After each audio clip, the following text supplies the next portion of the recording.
আজকে মেনলি আমরা টার্ম সিম্বলটা করবো, টার্ম সিম্বলের পরে আরো অনেক কিছু করবো, কিন্তু টার্ম সিম্বল দিয়ে শুরু করবো আজকে আমরা। আচ্ছা, এই শুরু করার আগে একটা জিনিস বলি, স্পিন অ্যাঙ্গুলার মোমেন্টাম যেটা আছে, দেখো আমরা অরবাইটাল অ্যাঙ্গুলার মোমেন্টাম কিরকম ভাবে বার করতাম। অরবাইটাল অ্যাঙ্গুলার মোমেন্টাম আমরা এল ভ্যালু বার করতাম, সেই এল ভ্যালু 0 1 2 3 যাই হতো। তাহলে অরবাইটাল অ্যাঙ্গুলার মোমেন্টামটা কি ছিল? √Over L+L × L+1 into h/2 পাই। এটা কি হয়ে যাবে? এটা হয়ে যাবে আমার অরবাইটাল অ্যাঙ্গুলার মোমেন্টাম, এইটা। তাহলে স্পিন অ্যাঙ্গুলার মোমেন্টটা কি হবে? তুমি টোটাল স্পিন বার করবে প্রথমে। টোটাল স্পিন ফর এক্সাম্পল, আমি এক্সাম্পল দেখাচ্ছি জাস্ট। মনে করো মনে করো P1, তাহলে কি হবে? একটা ইলেকট্রন হবে। তাহলে টোটাল স্পিন এর ক্ষেত্রে কি আসবে? এর ক্ষেত্রে টোটাল স্পিন ভ্যালু আসবে আমার হাফ। এটা হলো আমার স্পিন। তাহলে স্পিন অ্যাঙ্গুলার মোমেন্টামটা কি হবে? স্পিন অ্যাঙ্গুলার মোমেন্টামটা হবে √S × S+1 × h/2 পাই। ঠিক একই রকম ভাবে মনে করো কোনো সময় আমার হলো, এটা মনে করো আমার দিল, মনে করো D3, তাহলে কি হবে? তাহলে আমার এই রকম দেখতে হচ্ছে জিনিসটা। তাহলে আমার স্পিন কত আসবে? স্পিন আসবে আমার 3/2, কারণ আমার আপওয়ার্ড স্পিন হলে হাফ, ডাউনওয়ার্ড স্পিন হলে -হাফ। তাহলে এর করসপন্ডিং স্পিন কোয়ান্টাম নাম্বার কি হবে? √S × S+1 × h/2 পাই, মানে 3/2 আসবে এই এসটা। সেই অনুযায়ী আমার আসবে স্পিন অ্যাঙ্গুলার মোমেন্টাম। আর অরবাইটাল অ্যাঙ্গুলার মোমেন্টাম আসবে আমার √L × L+1 × h/2 তোমার প্রথমে দেখতে হবে টোটাল স্পিন কত। টোটাল স্পিন তোমায় ক্যালকুলেট করতে হবে, সে ফর এক্সাম্পল 0 1/2 1 3/2 যাই আসুক, সেখান থেকে তুমি টোটাল স্পিন মাল্টিপ্লিসিটি ক্যালকুলেট করবে। স্পিন মাল্টিপ্লিসিটি অনেক সময় আমরা ক্যাপিটাল এস দিয়ে বলছি, actually total spin multiplicity equals to হচ্ছে 2s+1, যেখানে এসটা হচ্ছে টোটাল স্পিন। তাহলে সেখান থেকে যে ভ্যালুগুলো আসবে, সে ফর যদি 1 আসে তাহলে সেটাকে আমরা বলবো সিঙ্গলেট স্টেট, যদি 2 আসে সেটাকে আমরা বলবো ডাবলেট স্টেট, যদি 3 আসে সেটাকে বলবো আমরা ট্রিপলেট স্টেট। তাহলে spin multiplicity actually state determine করছে, কি ধরনের স্টেট সেটা, সিঙ্গলেট স্টেট না ডাবলেট স্টেট না ট্রিপলেট স্টেট, সেই ধরনের জিনিসটাকে ডিটারমাইন করছে। ক্লিয়ার হয়েছে? আচ্ছা, একটা প্রশ্ন রেখো প্রথমে। টার্ম সিম্বলগুলো আমরা মানে কোশ্চেন অ্যান্সারের মতো করে করবো, তাহলে দেখবে ক্লিয়ার হয়ে যাবে অনেকটা বেশি। আমি যেটা করছি কিন্তু এইগুলো ক্লাস নোট হিসেবে লিখে রেখো, না কিন্তু মনে থাকবে না যে অরবিটাল অ্যাঙ্গুলার মোমেন্টাম মানে কি, স্পিন অ্যাঙ্গুলার মোমেন্টাম মানে কি। ও যেমন জিজ্ঞেস করলো যে স্পিন মাল্টিপ্লিসিটি জিনিসটা কি, এগুলো যদি না নোট হিসেবে লিখে রাখো তাহলে মনে থাকবে না। আচ্ছা, একটা কোশ্চেন বলছি রেখো, find out the ground state term symbol, find out the ground state term symbol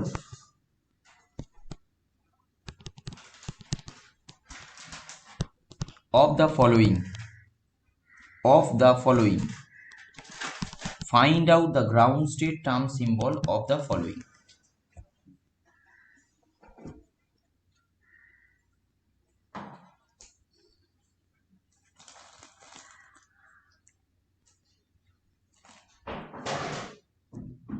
বলেই তিনটে লেখো, ক্রোমিয়াম 2+, আয়রন 2+, আর কোবাল্ট 2+।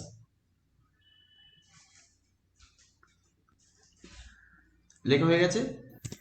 দেখো আমাকে কি বার করতে বলেছে, গ্রাউন্ড স্টেট টার্ম সিম্বল। আমরা কি বলেছি? টার্ম সিম্বল অনেক হতে পারে। কেন অনেক হতে পারে? কারণ আমরা বলেছিলাম যে ইলেকট্রনিক কনফিগারেশনের উপর নির্ভর করবে, তাহলে ইলেকট্রনিক কনফিগারেশন চেঞ্জ করলেই টার্ম সিম্বল চেঞ্জ হবে, এটা ফার্স্ট। সেকেন্ড কি, যে ভ্যালু আমরা বলেছিলাম মাল্টিপল হতে পারে। যে ভ্যালু কতগুলো হতে পারে? তোমার প্লাস জে থেকে মাইনাস জে, এটা হতে পারে। আবার মানে plus J to minus J এটা বলবো না, এটা পরে পরে আসবে, এটা এখন ছেড়ে দাও। যে ভ্যালু আমরা এখান থেকে যেটা শিখেছিলাম সেটা হচ্ছে মড L+S থেকে মড L-S, এতগুলো হতে পারে। তাহলে সেক্ষেত্রেও টার্ম সিম্বল আমার বিভিন্ন ধরনের আসবে। কিন্তু আমায় এখানে যেটা বার করতে বলেছে সেটা হচ্ছে ground state term symbol. Ground state মানে কি? সব থেকে বেশি স্টেবল কোনটা। তাহলে সব থেকে বেশি স্টেবল কোনটা সেটা যদি বার করতে হয়, তাহলে আমার স্টেবল ইলেকট্রনিক কনফিগারেশনের করসপন্ডিং টার্ম সিম্বলটাই হচ্ছে আমার গ্রাউন্ড স্টেট টার্ম সিম্বল। তাহলে স্টেবল ইলেকট্রনিক স্টেট কোনটা হবে? স্টেবল ইলেকট্রনিক কনফিগারেশন কোনটা হবে? সিম্পল, আমাদের ইলেকট্রনিক কনফিগারেশন যেরকম ভাবে আউটবাউ প্রিন্সিপাল, পাউলিস এক্সক্লুশন প্রিন্সিপাল, হুমস রুল দিয়ে আমরা যেরকম ভাবে ইলেকট্রনগুলো ফিল আপ করি, তাহলে সেরকম ভাবে ইলেকট্রনগুলো ফিল আপ করবো। সেই ইলেকট্রন ফিল আপ করার পরে তার করসপন্ডিং টার্ম সিম্বল দেখবো, যেটা বেরোবে সেটাই তাহলে আমার হবে ground state term symbol. Other than that যেগুলো হবে সেগুলো সবই কিন্তু এক্সাইটেড স্টেট টার্ম সিম্বল, সেগুলো গ্রাউন্ড স্টেট নয়। গ্রাউন্ড স্টেট মানে কি? সব থেকে বেশি স্টেবল ইলেকট্রনিক কনফিগারেশনের করসপন্ডিং টার্ম সিম্বলই হলো গ্রাউন্ড স্টেট টার্ম সিম্বল, যেটা সব থেকে বেশি স্টেবল।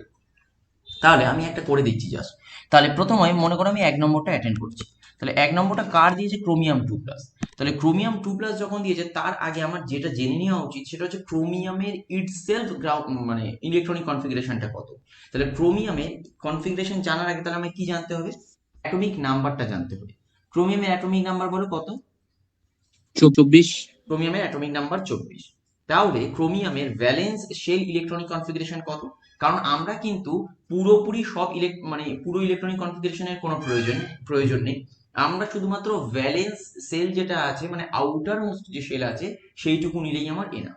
তাহলে ক্রোমিয়ামের ভ্যালেন্স শেল ইলেকট্রনিক কনফিগারেশন কি হবে বলো? 4s1 3d5। 4s1 3d5। আমরা 4s1 3d5 তো লিখবো না, 3d5 4s1 লিখি। তাহলে আমরা কি লিখছি? 3d5 4s1 এটা লিখলাম। তাহলে ক্রোমিয়াম 2+ এর ক্ষেত্রে কি হবে? তাহলে ক্রোমিয়াম 2+ হবে আমার অনলি 3d4। এটা হবে তো? দেখো এই অবধি সবার ক্লিয়ার হ্যাঁ হয়েছে? স্যার। তাহলে আমার ক্রোমিয়াম 2+ বার করতে বলেছে, তাহলে আমার শুধুমাত্র d4 নিয়ে কাজ। এই 3d4 4d4 যাই হোক আমার অত কিছু আর জানার দরকার নেই, আমার শুধুমাত্র কি d4 নিয়ে কাজ, কারণ 3d হোক 4d হোক যাই হোক একই আসবে জিনিসটা। তাহলে আমি কি করলাম, জাস্ট ডি অরবিটালটা আঁকলাম, 1 2 3 4 5, 5টা হয়ে গেছে। এবার আমি কি বার করতে হবে? এবার আমি যেটা বার করতে হবে সেটা হচ্ছে এল ভ্যালুটা। তাহলে এল ভ্যালুটা বার করার আগে আমার এখানে কি আছে, আমি বলেছিলাম এম এল ভ্যালু আগে আমি ক্যালকুলেট করব। এই এম এল ভ্যালু ক্যালকুলেট করা খুব সোজা। সেটা কি? সিম্পল জিনিস, এই টোটাল যে 5টা আছে আমি একদম মাঝখানের যে অরবিটালটা আছে সেটাকে আমি 0 করে দেবো।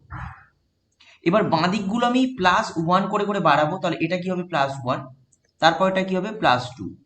ডান দিকগুলো কি হবে? ডান দিকগুলো আমি -1 করে কমাবো, তাহলে প্রথমটা হবে -1, তারপর এটা হবে -2। দেখো ক্লিয়ার হয়েছে?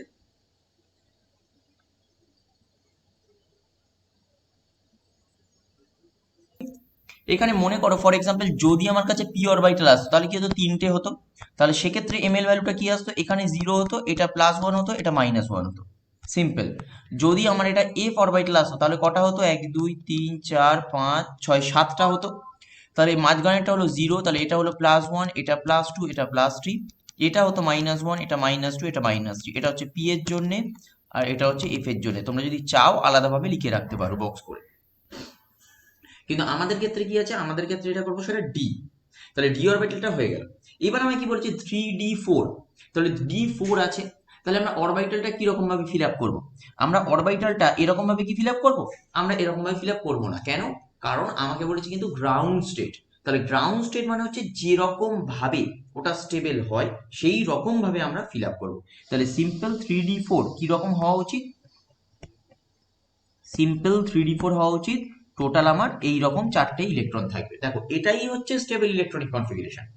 আদার দ্যান দ্যাট আমি যদি অন্যরকম কোনো ইলেকট্রনিক কনফিগারেশন এটা করতাম সেটাই হয়ে যেত আমার এক্সাইটেড স্টেট। সেটাও টার্ম সিম্বল এক ধরনের, বাট সেটা কিন্তু গ্রাউন্ড স্টেট নয়। তাহলে গ্রাউন্ড স্টেট মানে কি? সব থেকে স্টেবল। সব থেকে স্টেবল মানে কি? আউবাউ প্রিন্সিপাল, পাউলিস এক্সক্লুশন প্রিন্সিপাল, হুন্স রুল এগুলো মিলে মিলে আমরা যে ইলেকট্রনিক কনফিগারেশনটা ফিল আপ করি সেটাই হচ্ছে আমার গ্রাউন্ড স্টেট। তাহলে এটা আমার এম এল ভ্যালু এলো। এবার দেখো আমি এল ভ্যালু ক্যালকুলেট করবো, তাহলে আমার প্রথম হচ্ছে কি এল ভ্যালু আমাকে ক্যালকুলেট করতে হতো। আমরা যেরকম ভাবে শিখেছি যে এল ভ্যালু ক্যালকুলেট করবো, তারপরে স্পিন ক্যালকুলেট করবো, তারপরে আমরা জে ভ্যালু ক্যালকুলেট করবো। তাহলে এল ভ্যালু ক্যালকুলেট করার নিয়মটা দেখো কিরকম। এল ভ্যালু ক্যালকুলেট করার নিয়ম হচ্ছে কটা ইলেকট্রন আছে ইনটু এম এল ভ্যালু কি, আবার কটা ইলেকট্রন আছে ইনটু তার করসপন্ডিং এম এল ভ্যালু, মানে যেটা ইলেকট্রন হবে তার করসপন্ডিং এম এল ভ্যালু। তাহলে কিরকম ভাবে হচ্ছে দেখো, আমি প্রথমটা নিচ্ছি। তাহলে প্রথমটাই ইলেকট্রন হচ্ছে একটা, ইনটু কি হবে 2, কারণ এম এল ভ্যালুটা 2, এটা একটা ব্র্যাকেট দিলাম, প্লাস করলাম। আবার সেকেন্ডটার ক্ষেত্রে দেখো ইলেকট্রন একটা ইনটু এম এল ভ্যালু হচ্ছে 1, থার্ডে হচ্ছে এম এল ভ্যালু ইলেকট্রন একটা কিন্তু এম এল ভ্যালু 0, প্লাস ফোর্থের ক্ষেত্রে হচ্ছে ইলেকট্রন একটা ইনটু এম এল ভ্যালু -1। এইটা আমরা কি করি এত বড় করে লিখি না। আমি কি রকম ভাবে করি? সিম্পল একদম ওভারঅল মুখে মুখে করেই আমি বসিয়ে দিতে পারি। কারণ এখানে কি আছে 2 ইন্টু 1, এটা 1 ইন্টু 1 মানে 3, এটা 0 আর এটা -1 মানে একেবারে আমার 2 আসবে। আর না হলে আমি যেরকম ভাবে এই যে লিখলাম এরকম ভাবেও তোমরা করতে পারো। ইকুয়ালস টু কত আসছে দেখো, মানে 2 + 1 3, আর এখানে -1 তার মানে আসবে আমার 2। এই 2 আসা মানে কি? 2 আসা মানে আমরা বলেছিলাম এল এর ভ্যালু 0 1 2 মানে কি এস পি ডি, তাহলে এটা আসবে আমার ক্যাপিটাল ডি। দেখো এটা আদৌ মানে সবাই বুঝতে পেরেছো কিনা এই অবধি? এটা হচ্ছে নেক্সট স্টেপ আমাদের, যে টোটাল স্পিন বার করতে হবে। তাহলে টোটাল স্পিন এখানে কি হবে দেখো, এস ইকুয়ালস টু কত হবে? একদম সিম্পল, তোমরাও বার করতে পারবে। স্যার কি আপওয়ার্ড হবে? ইলেকট্রনের জন্য প্লাস আপ, ডাউনওয়ার্ড ইলেকট্রনের জন্য মাইনাস আপ। তাহলে কোনো জায়গায় যদি আমার এরকম পেয়ার্ড ইলেকট্রন হতো, ফর এক্সাম্পল আমি একটা জাস্ট এমনি কালি দিয়ে দেখাচ্ছি, কোনো একটা জায়গায় যদি এরকম একটা পেয়ার্ড ইলেকট্রন হতো, তার জন্য আমি কত ধরবো? 0 তো। তার জন্য আমি 0 ধরবো। তাহলে সেগুলোকে নেগলেক্ট করলেও হয়ে যাবে। সিম্পল হচ্ছে যেখানে শুধুমাত্র আমার সিঙ্গেল ইলেকট্রন আছে, তাহলে সেখানেই আমার অ্যাকচুয়ালি এর কন্ট্রিবিউশন আছে। যেখানে পেয়ার্ড আপ আছে সেখানে কোনো কন্ট্রিবিউশন তার মানে নেই। এই জন্য আমি এটা দেখানোর চেষ্টা করলাম।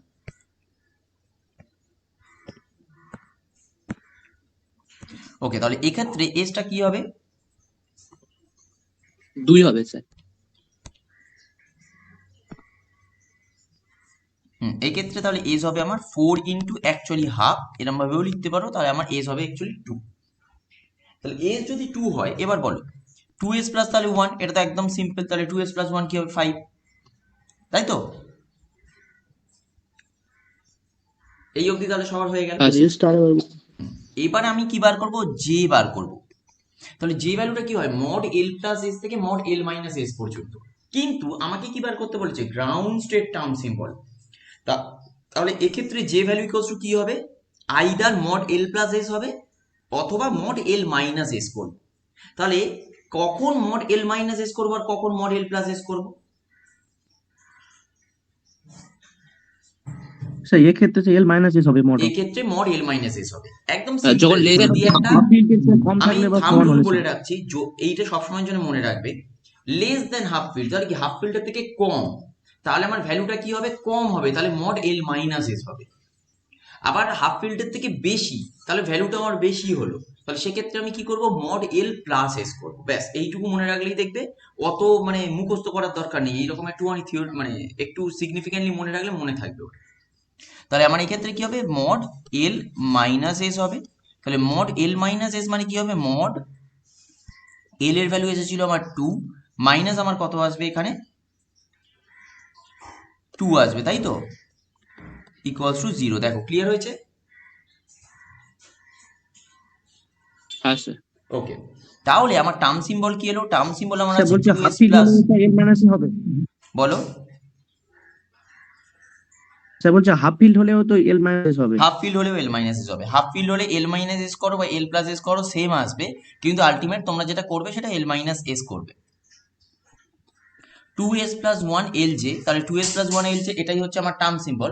তাহলে আলটিমেট আমার ভ্যালুটা কত আসছে? 5 আসছে 2s প্লাস 1। এল এর জন্য আমি লিখবো ডি, আর যেটা আসবে 0। তাহলে আলটিমেট আমার গ্রাউন্ড স্টেট টার্ম সিম্বল আসবে 5d0। দেখো ক্লিয়ার হচ্ছে সবার?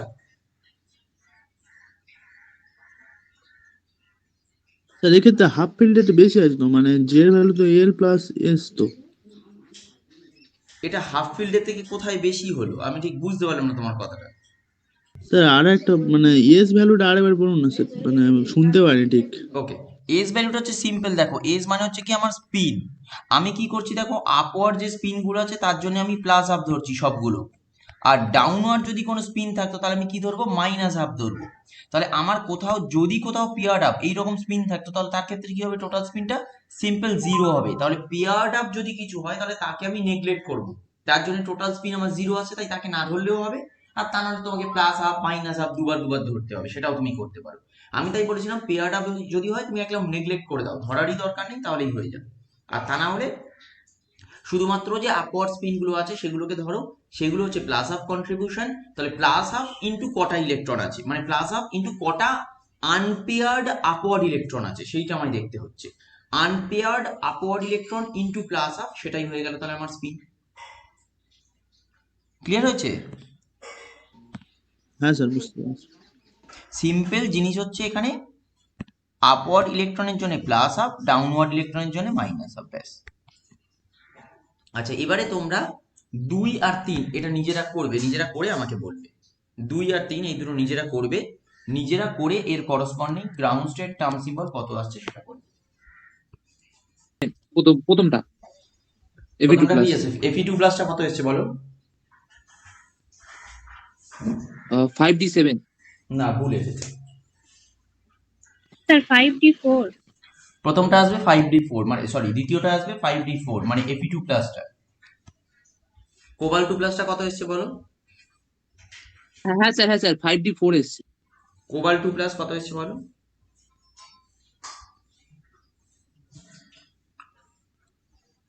হ্যাঁ হ্যাঁ মানে L equals to 3 হ্যাঁ মানে হচ্ছে তাই F আসবে, ওই আইডেন্টিফিকেশনটা একটু মানে একান্ত যদি ভুল মানে অসুবিধা হয় তুমি লিখে নেবে 0 1 2 3 এর পর নিচে লেখো না SPDF। স্যার তাহলে আমার সেকেন্ড জে যেটা ভ্যালু আসবে এখানে Ap2 প্লাস 9/2। সেটা আসবে আমার 5d4, আর CO2 প্লাস যেটা আসবে সেটা আমার আসবে 4f 9/2। ফর এক্সাম্পল আমাকে বললো শুধু ক্রোমিয়াম বার করতে, শুধু ক্রোমিয়ামের জন্য আমার গ্রাউন্ড স্টেট টার্ম সিম্বল বার করতে বলেছে। এটা করো দেখি, শুধু ক্রোমিয়াম। আমার কনফিগারেশনটা কি বলো? 3d5 4s1। 4s1, 3d5 4s1। তাহলে আমি যদি অরবাইটাল আঁকি, আমি নিচে আরেকবার আঁকছি এটা, আমি যদি অরবাইটাল আঁকি মনে করো, তাহলে আমি এল লিখলাম। তাহলে এস এর জন্য কি হবে? এটা একমাত্র জিরোই আসবে। এখানে আমার ইলেকট্রন কটা আছে? 5টা, আর এখানে একটা 6টা। তাহলে আমার মাঝখানটা আসবে এখানে 0, এটা +1 +2, এটা -1 -2। যেরকমই ওখানে একটা অরবিটাল ধরে করেছিলাম, এখানে তাহলে আমি কি করব? টোটাল দুটো অরবিটাল ধরে করব। সিম্পল ব্যাপার, ডি অরবিটাল আর এস অরবিটাল দুটোকেই আমি এখানে রাখবো। ওখানে আমি একটা অরবিটাল ধরে করছিলাম ভ্যালেন্সের, কিন্তু এখানে আমি দুটো দিয়ে দেবো। তাহলে আমি এখানে এল ভ্যালুটা কি হবে দেখো, আমি এর ভ্যালু দেখেই বলে দিতে পারি কি হবে, ক্যালকুলেট ছাড়া আমি দেখেই বলতে পারি এটা 0 হবে। কেন জানো? কারণ দেখো প্রত্যেকটার জন্য যা কন্ট্রিবিউশন আছে তার ঠিক নেগেটিভ কন্ট্রিবিউশনও আছে। তাই তোমরা ক্যালকুলেট করেও বলতে পারো, কিন্তু আমি এখানে দেখেই বলতে পারি যে এর ভ্যালুটা 0 আসবে। তাহলে আমার এস আসবে এল। স্পিন কত আসবে দেখো, স্পিন সিম্পল ক্যালকুলেট করা, কারণ প্রত্যেকটাই দেখো আনপেয়ার আছে এবং আপওয়ার্ড ইলেকট্রন আসছে। তাহলে আমার 6 × হাফ আসা উচিত, তাহলে আমার 3 আসা উচিত স্পিন। তাহলে আমার 2s + 1 কত আসবে? 2s প্লাস আমার 1 আসবে, 3 2 6 1 7। আচ্ছা এল এলো। আচ্ছা এবারে আমার করতে হবে জে ভ্যালু। এবার দেখো এটা কখনোই মোর দেন হাফ ফিল্ড তো নয়, তাহলে হাফ ফিল্ড এটা পুরোটাই। তাহলে জে ভ্যালুটা কত আসবে? Mod L minus S. এবার আমি তোমাদের একটা কথা বলেছিলাম যে মড এল প্লাস এস করো, আর এক্ষেত্রে মড এল মাইনাস এস করো, যাই করো না কেন সমান আসবে। কে একটা যখন প্রশ্ন করছিল আমি বলছিলাম, তোমরা নিজেরাই দেখো এল ভ্যালুটা কি এসছে? 0 এসছে। সব সময়ের জন্য হাফ ফিল্ড যখন হবে তখন এল ভ্যালু 0 আসবে। কেন? কারণ তুমি দেখো প্রত্যেকটা একটা করে ইলেকট্রন আছে, তাহলে তার পজিটিভ কন্ট্রিবিউশন যখন আছে তার নেগেটিভও আছে, তার +1 থাকলে তার -1ও আছে।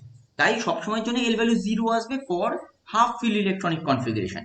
আর এল ভ্যালু যদি 0 আসে তাহলে মডের মধ্যে এল প্লাস এস হোক আর এল মাইনাস এস হোক, আমার আলটিমেটলি তো ভ্যালুটা একই আসবে। সেই জন্য আমি বলেছিলাম যে হাফ ফিল্ডের ক্ষেত্রে তুমি মড এল প্লাস এস করো আর মড এল মাইনাস এস করো, একই আসবে, কারণ আলটিমেট এস এর ভ্যালুর উপর নির্ভর করবে সেটা।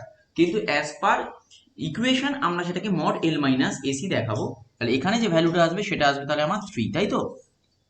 তাহলে আমার গ্রাউন্ড স্টেট টার্ম সিম্বলটা কি আসছে? 7 আসবে, 2s + 1। এল আসছে আমার 0, তাহলে আমার 7s এলো। আর জে এর ভ্যালু কত আসবে? জে এর ভ্যালু আসছে আমার 3, তাহলে আমার আসবে 7s3। এরপরে আমরা নেক্সট কোশ্চেন এগোচ্ছি। আচ্ছা নেক্সট কোশ্চেন তোমরা লেখো এটা, এটা আজকের থার্ড কোশ্চেন। কোশ্চেনটা লিখবে the different possible energy states for D2 configuration. The different possible energy states for D2 configuration are বলে এই পাঁচটা লেখো। The different possible energy states for D2 configuration are বলে এই পাঁচখানা স্টেট লেখো। ফুল স্টপ দিয়ে লিখবে predict the ground state term with necessary arrangements. Predict the ground state term with necessary arrangements. With necessary arrangements. With necessary arrangements, full stop. এই কোশ্চেনটা যখন আমরা অ্যাটেন্ড করছি, এখানে আমরা কি বার করতে দিয়েছে দেখো, গ্রাউন্ড স্টেট টার্ম। তাহলে কি আমার D2 ইলেকট্রনিক কনফিগারেশনে জাস্ট গ্রাউন্ড স্টেট টার্ম এখানে বার করে দেখানো উচিত? একদমই নয়, কোশ্চেনটা কিন্তু তা বলেনি। কোশ্চেনটা বলেছে এই পাঁচটা ইলেকট্রন, এই পাঁচটা স্টেট দেওয়া আছে তোমার, তার মধ্যে থেকে বেছে নিতে বলেছে গ্রাউন্ড স্টেট কোনটা হওয়া উচিত অ্যাজ পার নেসেসারি কন্ডিশন। এখন আমি গ্রাউন্ড স্টেট টার্মটা আমি নিজেও বার করতে পারি, কারণ আমি ইলেকট্রনিক কনফিগারেশন বলে দিয়েছি D2, তাহলে সেখান থেকে বের করে এর সাথে ম্যাচ করলেও হয়। কিন্তু প্রশ্নটা তা বলেনি। প্রশ্নটা কি বলেছে, এই পাঁচটার মধ্যে থেকে তুমি নিজে বিচার করে দেখো কোনটা হওয়া উচিত। তাহলে এক্ষেত্রে আমরা কিভাবে বার করব, আমরা যে হুনস রুলটা শিখেছিলাম আগের দিনই আমরা বলেছিলাম যে যখন আমার কাছে অনেকগুলো এরকম স্টেট দেওয়া থাকবে, অনেকগুলো টার্ম সিম্বল দেওয়া থাকবে, সেক্ষেত্রে আমরা কোনটাকে গ্রাউন্ড স্টেট অথবা কোনটা এনার্জেটিক্যালি মোস্ট স্টেবল হবে বার করব কিভাবে, তার জন্য আমরা তিনখানা হুনসের রুল অ্যাপ্লাই করব। রুল 1 দেখব, রুল 1 থেকে যদি আমরা বিচার করতে না পারি তারপরে আসবে আমার রুল 2, রুল 2 থেকে বিচার করতে না পারলে আমার আসবে রুল 3। তাহলে এবার তোমরা এটাকে বলো যে কোনটা মোস্ট স্টেবল এনার্জি স্টেট হবে, অথবা বলতে পারো গ্রাউন্ড স্টেট হবে অ্যাজ পার নেসেসারি কন্ডিশন, মানে তার করসপন্ডিং এক্সপ্লেনেশনটা দিয়ে। ওর মানে যে মাল্টিপ্লিসিটি মানে স্পিন মাল্টিপ্লিসিটি এটা দেখতে হবে। প্রথমে এখানে আমি 3f স্পিন আছে আর 3p মাল্টিপ্লিসিটি আছে। দেখবো। তাহলে তাহলে দুটো- প্রথমে আমি দেখছি স্পিন মাল্টিপ্লিসিটি, সেটা হচ্ছে রুল 1। তাহলে রুল আমি ছোট ছোট করে লিখছি, রুল 1 দেখবো আমি স্পিন মাল্টিপ্লিসিটি। ঠিক, তাহলে রুল 1 এর মাধ্যমে আমরা কি জানতে পাচ্ছি, 3f আর 3p এর দুজনের হচ্ছে এই ম্যাক্সিমাম স্পিন দুজনের মধ্যে মাল্টিপ্লিসিটি আছে। ম্যাক্সিমাম আছে 3f আর 3p, আর 1g 1d আর 1s এইগুলো অলরেডি কেটে যাচ্ছে এখানেই। দেখো ক্লিয়ার হয়েছে সবার?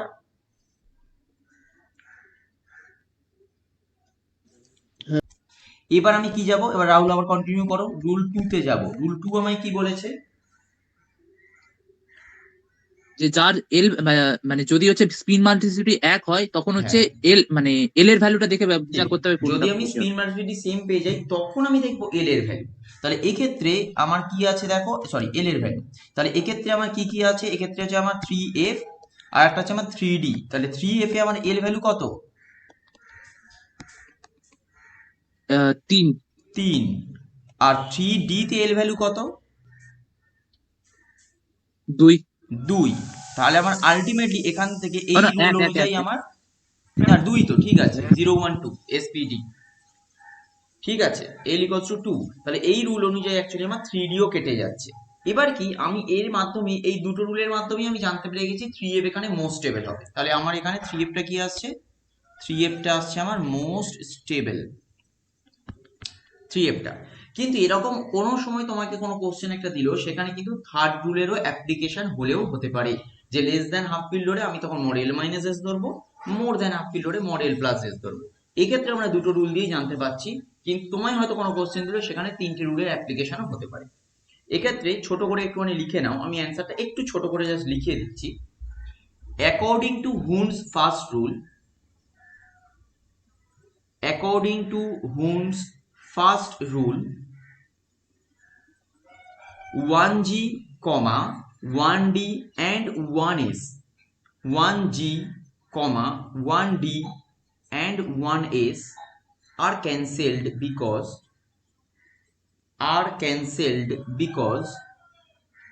they have not the maximum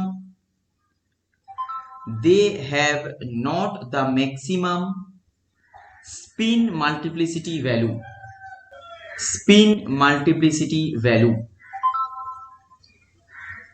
Now in between 3f and 3p,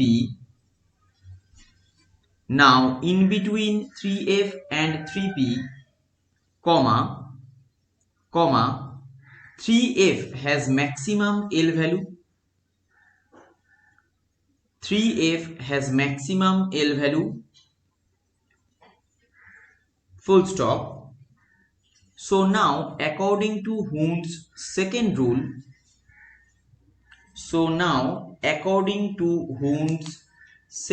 rule, comma 3f will be the term symbol, 3f will be the term symbol because 3p is cancelled by the rule, because 3p is cancelled by the rule, 3p is cancelled by the rule. আচ্ছা আমি দুটো homework দিচ্ছি, হোমওয়ার্কটা একটু লিখে রাখো। 1 নম্বর লিখবে define ground state term symbol of, homework বলে লিখবে defined ground state term symbol of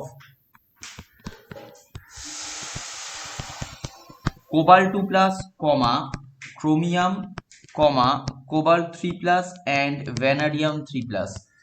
cobalt 2+, chromium, cobalt 3+, and vanadium 3+. আমি স্ক্রিনেও লিখে দিয়েছি, দেখে নেবে। আর 2 নম্বর একটা কোশ্চেন লেখো, the orbital angular momentum of an electron, the orbital angular momentum of an electron does not give its total angular momentum, does not give its সেটা total angular momentum. Sir আরেকবার বলুন। The orbital angular momentum of an electron does not give its total angular momentum, full stop. Explain which quantum number is used, which quantum number is used to supplement the orbital angular momentum, to supplement the orbital angular momentum. হয়েছে লেখা? দেখো simple জিনিস হচ্ছে কি, আমাদের যখন orbital angular momentum of the electron does not give it's total angular momentum, এটা আমরা অলরেডি পড়েছি যখন টার্ম সিম্বল করছিলাম, যে একটা ইলেকট্রন নিউক্লিয়াসের চারিদিকে যখন ঘুরছে সে কিন্তু নিজেও নিজের চারিদিকে ঘুরছে, তাহলে তার মধ্যে দুটো অ্যাকচুয়ালি কাজ করছে, একটা হচ্ছে স্পিন মোশন আর একটা হচ্ছে কি অরবিটাল মোশন, অরবিটালের চারিদিকে ঘুরছে। তাহলে অরবিটাল থেকে আমার আসছে অরবিটাল অ্যাঙ্গুলার মোমেন্টাম, স্পিন থেকে আসছে আমার স্পিন অ্যাঙ্গুলার মোমেন্টাম। তাই টোটাল যে অ্যাঙ্গুলার মোমেন্টামটা আসবে সেটা কিন্তু শুধু যে অরবিটাল অ্যাঙ্গুলার মোমেন্টাম থেকে আসবে তা কখনোই নয়। তাহলে কি হচ্ছে, স্পিন অ্যাঙ্গুলার মোমেন্টাম আর অরবিটাল অ্যাঙ্গুলার মোমেন্টাম এদের দুজনের ভেক্টর কোয়ান্টিটি থেকে আমি পাবো সেটা হচ্ছে অরবিটাল অ্যাঙ্গুলার মোমেন্টাম অথবা total angular momentum, total angular momentum. তাহলে আলটিমেট কোন কোয়ান্টাম নাম্বারটা সাপ্লিমেন্ট করছে, মানে এক্সট্রা সাপ্লাই করছে অরবিটাল অ্যাঙ্গুলার মোমেন্টামের সাথে, সেটা হচ্ছে স্পিন অ্যাঙ্গুলার মোমেন্টাম। এবং আলটিমেটলি যেটা আমি পাচ্ছি সেটা হচ্ছে স্পিন অরবিট কাপলিং, যেটা আমরা জে দিয়ে ব্যাখ্যা করছি। ক্লিয়ার হয়েছে এটা? আচ্ছা, এখানে দেখো জিম্যান এফেক্টটা কি বলছে, যে ইলেকট্রন একটা কন্টিনিউয়াস মোশনে আছে, আমরা যেটা বলছিলাম যে নিউক্লিয়াসের চারিদিকে কন্টিনিউয়াস ঘুরছে। এখন এই যে ভ্যালুটা আমরা বার করছি, আমরা যে ভ্যালু অলরেডি বার করেছি সেটা কি, স্পিন আর অরবিটাল এই দুজনের ভেক্টর কোয়ান্টিটি, মানে স্পিন অরবিট কাপলিং থেকে আমরা আলটিমেটলি যেটা পাচ্ছি সেটা হচ্ছে যে ভ্যালু পাচ্ছি। আর এই যে ভ্যালুটা পাচ্ছি, এই যে ভ্যালুটার অ্যাকচুয়ালি একটা ডিরেকশনাল প্রপার্টি আছে, মানে আমরা যে ভ্যালু তো পেয়ে গেলাম, অসুবিধা নেই, কিন্তু যখন কোনো একটা এক্সটার্নাল ম্যাগনেটিক ফিল্ডের প্রেজেন্সে আসবে সেই যে ভ্যালুগুলো অ্যাকচুয়ালি ভাগ হয়ে যাবে।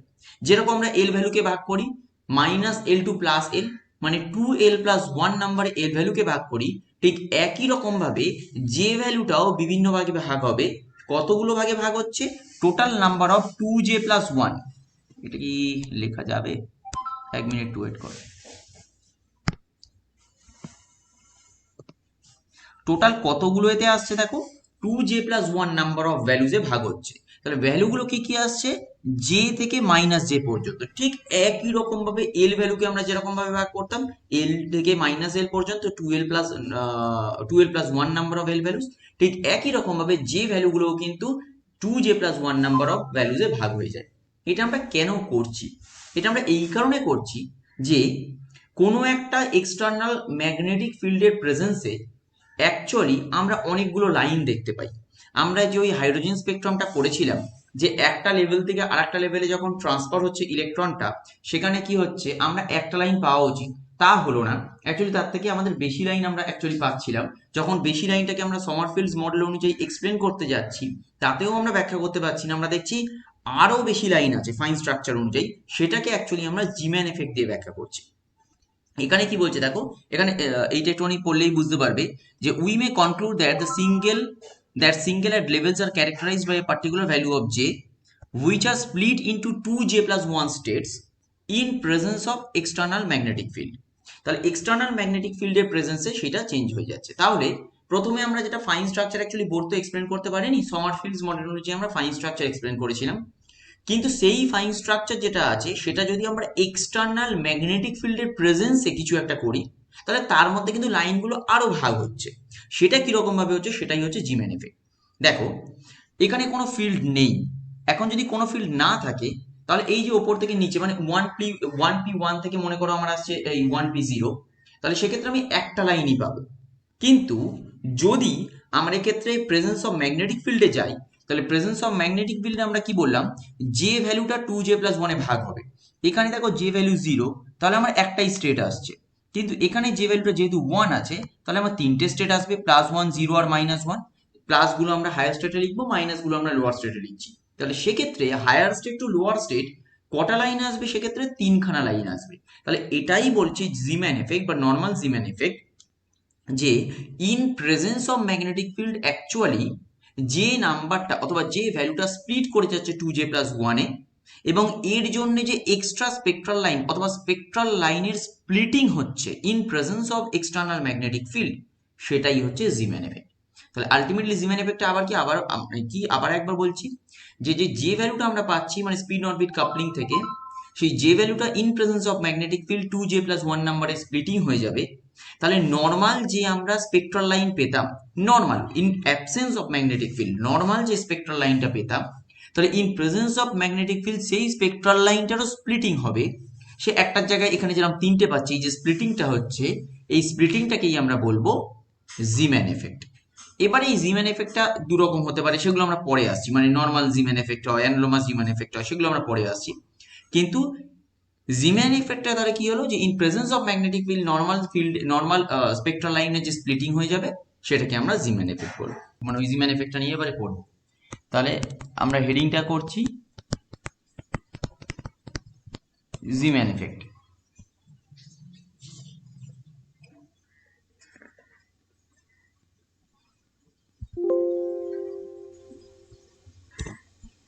আচ্ছা, এখানে ছোট করে একটু আমি লিখে রাখি জাস্ট। আমার প্রথমে একটা মনে করো কনফিগারেশন পাচ্ছি, সেটা হচ্ছে D3। সেখানে কি হচ্ছে, সেটা হচ্ছে আমরা বলতে পারি যে ইন্টার ইলেকট্রনিক একটা রিপালশন হচ্ছে। আমরা সেখান থেকে বিভিন্ন ধরনের টার্ম পাই, সেই টার্ম থেকে আমরা কি বার করি, গ্রাউন্ড স্টেট বার করি। কারণ ইন্টার ইলেকট্রনিক রিপালশন আছে, তাহলে সেখান থেকে আমরা যেটা বার করছি সেটা গ্রাউন্ড স্টেট বার করি। সেটা সে ফর এক্সাম্পল আমি একটা লিখলাম, মনে করো 2D আমার একটা গ্রাউন্ড স্টেট। এই 2D যদি গ্রাউন্ড স্টেট হয়, সেখানে আমরা কি পাবো, স্পিন অরবিট কাপলিং পাবো, মানে যে পাবো আমরা যে ভ্যালুটা পাবো। তাহলে যে স্টেটস গুলো তৈরি হবে, যে স্টেটস গুলো তৈরি হচ্ছে, তাহলে সেখানে আমরা কি পাচ্ছি, 2s + 1lj, এটাই হচ্ছে আমার গ্রাউন্ড স্টেট। তাহলে এটা আমার স্টেটটা হয়ে গেল।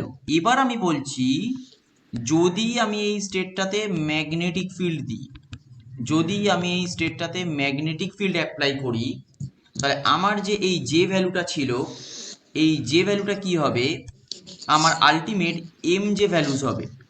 এই এম যে ভ্যালুস মানে কি, এই এম যে ভ্যালুস মানে হচ্ছে জে থেকে শুরু করে আমার -j পর্যন্ত, মানে 2j+1 নাম্বার অফ ভ্যালুস।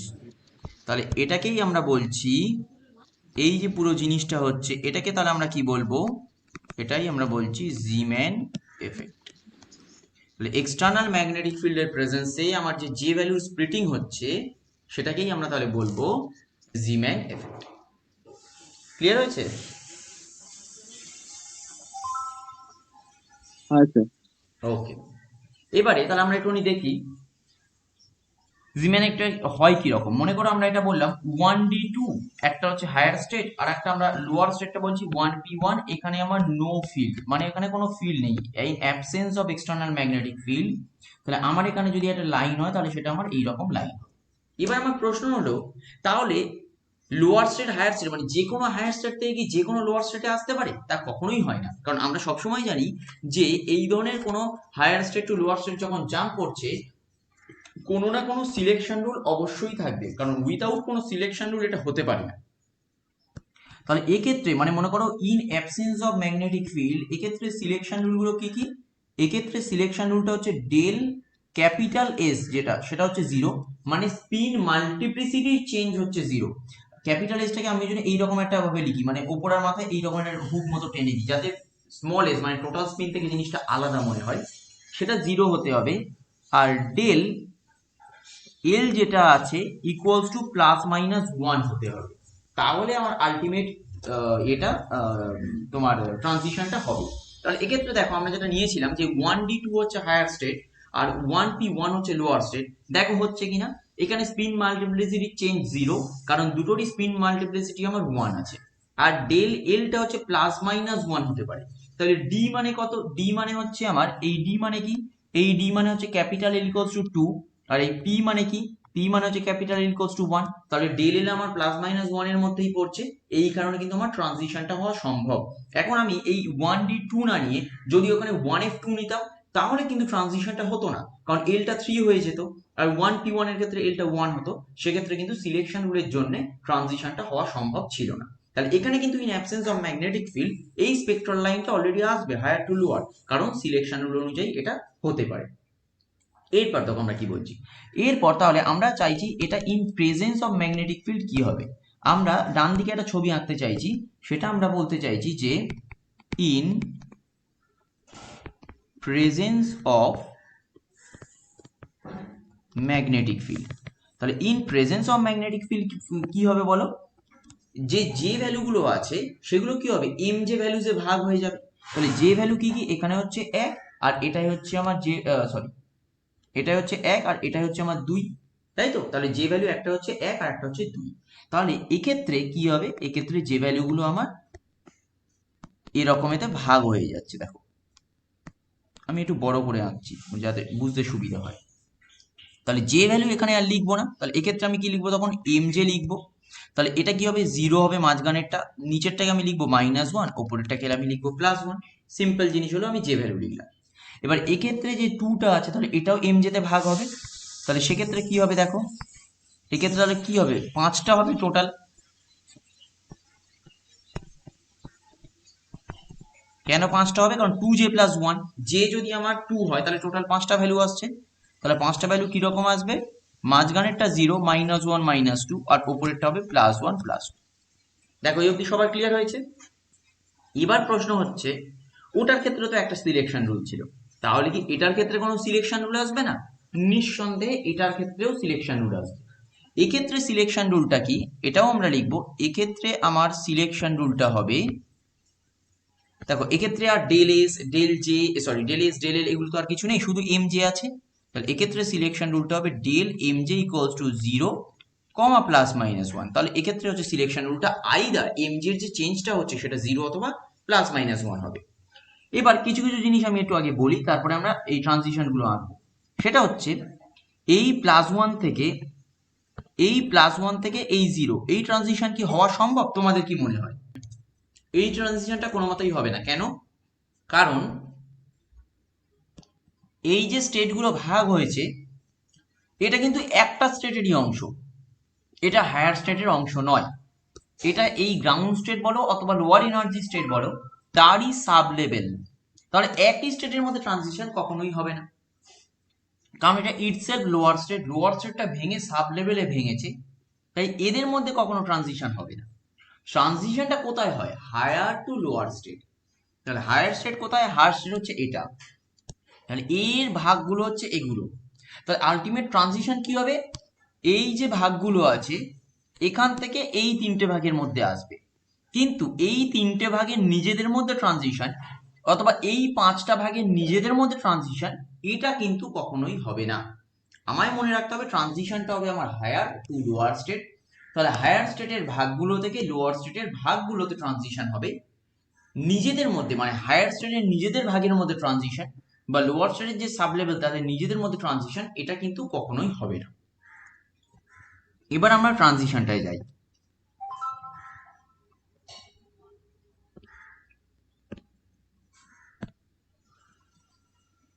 দেখো ট্রানজিশনটা যখন আমরা যাচ্ছি, আমরা এক এক করে আমি একটু আলাদাভাবে দেখাচ্ছি, তোমরাও বার করতে পারবে। আর আমি একটু আলাদাভাবে বার করে দেখাতে চাইছি। দেখো এখানে -2 আছে, এই চেঞ্জ ডেল এম জে, এই চেঞ্জটা আমরা কি দেখবো, ফাইনাল মাইনাস ইনিশিয়াল। দেখো আমি আমি যেটা স্যার টানছি, কেটে কেটে যাচ্ছে। আমি যেটা টানছি এগুলো দেখবে। দেখো আমি এটা টানলাম -2 টু -1, আমি এটা টানছি, প্রথম যেটা টেনেছি দেখো -2 থেকে আমি -1, এটা ডেল এম জে কত বলো ভ্যালুটা, ডেল এম জে ভ্যালুটা কত?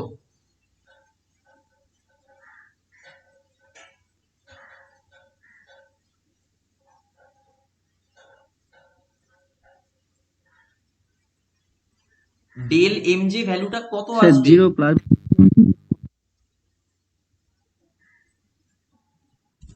তাহলে এক্ষেত্রে ডেল এম জে হলো আমার -1, তাহলে এক্ষেত্রে যে ট্রানজিশনটা আছে সেটা হবে।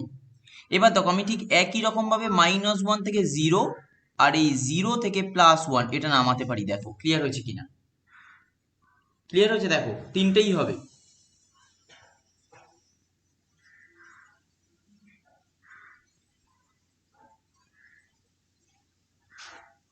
আচ্ছা আচ্ছা, এবার দেখো আমি সেকেন্ডে একটা সেট করছি, আবার একটু আলাদা কালার করে দিচ্ছি তোমাদের বুঝতে সুবিধা হয়। দেখো আমি এটা নামাচ্ছি -1 থেকে, বেঁকে গেছে একটু, -1 থেকে -1 এ নামালাম, তাহলে কি হবে, 0 আসবে। আমি আবার 0 থেকে 0-তে নামাচ্ছি, এটাও 0 এলো। আবার +1 থেকে +1 এ নামাচ্ছি, দেখো এটাও 0 আসবে। মানে এই তিনটেও হবে, মানে অ্যাপ্লিকেবল। আর একটা দেখো আমি করছি, সেটা হবে আমার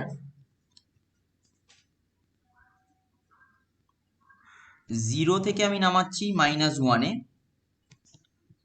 +1 থেকে আমি নামাচ্ছি 0-তে, আর +2 থেকে আমি নামাচ্ছি +1 এ। আচ্ছা, এবার এই তিনটে আলাদাভাবে দেখানোর কারণটা দেখো কিরকম, আমি কেন এটা দেখাচ্ছি। দেখো এই যে এটা নামিয়েছি না, দেখো -2 থেকে 1 এই যে নামিয়েছি, এই লেন্থটা প্রায় দেখো সেম উইথ -1 থেকে 0, আবার এটাও প্রায় সেম, সেটা হচ্ছে 0 টু +1। তাহলে এই যে তিনটে লাইন আমার হলো, এই যে তিনটে লাইন হলো, এই তিনটে লাইন কিন্তু অ্যাকচুয়ালি প্রায় ইকুয়াল লেন্থ। আবার ঠিক একই রকম ভাবে তোমরা যদি দেখো যে এই -1 টু -1, 0 টু 0 অ্যান্ড +1 টু +1, এই তিনটে আবার প্রায় মানে ইকুয়াল লেন্থে। তাহলে এই তিনটে লাইনের যে সেট, এটাকে আমি এক ধরনের সেট বলতে পারি। ঠিক একই রকম ভাবে সবুজের যে তিনটে সেট, এই একই ধরনের সেট হতে পারে। তাই দেখে আমার অ্যাকচুয়ালি এটা টোটাল 9টা লাইন মনে হলো, আলটিমেটলি কি হয়, ইন্টেন্সিটি অথবা লাইনের যে লেন্থ সেটা এতটাই কাছাকাছি বা এতটাই সেম, আলটিমেটলি ওই জন্য আমি টোটাল কটা লাইন পাবো, টোটাল আমি তিনটে লাইন পাই এখানে। সেটা হচ্ছে এই ব্রাউনের জন্য একটাই ব্রাউন লাইন পাবো, গ্রিনের জন্য একটাই গ্রিন লাইন পাবো, আর রেডের জন্য আমি অ্যাকচুয়ালি একটাই রেড লাইন পাবো in presence of magnetic field. এটা কিন্তু আমি টোটাল 9টা লাইন পাবো না, টোটাল আমি তিনটে লাইন পাবো। আমি কখনোই 9টা লাইন পাবো না, আমি টোটাল তিনটে লাইন পাবো। এটা ক্লিয়ার হয়েছে?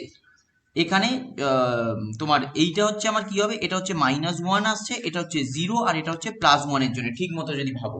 দেখো মানে ডিফারেন্স গুলো বলছি, ডেল এম জে মাঝখানেরটা হচ্ছে 0-র জন্য, ডান দিকেরটা -1 আসছে, আর বাঁ দিকেরটা যত সম্ভব +1 আসছে। ক্লিয়ার হয়েছে? দেখো সবার ক্লিয়ার হয়েছে কি এটা? হ্যাঁ স্যার। ওকে, এবার একটা জিনিস বলে দিই, সেটা হচ্ছে এইটা হচ্ছে জিম্যান এফেক্ট, যখন স্পিন মাল্টিপ্লিসিটি যখন আমার 1 আছে, এক্ষেত্রে স্পিন মাল্টিপ্লিসিটি কত, 1 আছে তো, দেখো 1d2 আর 1p1 তো।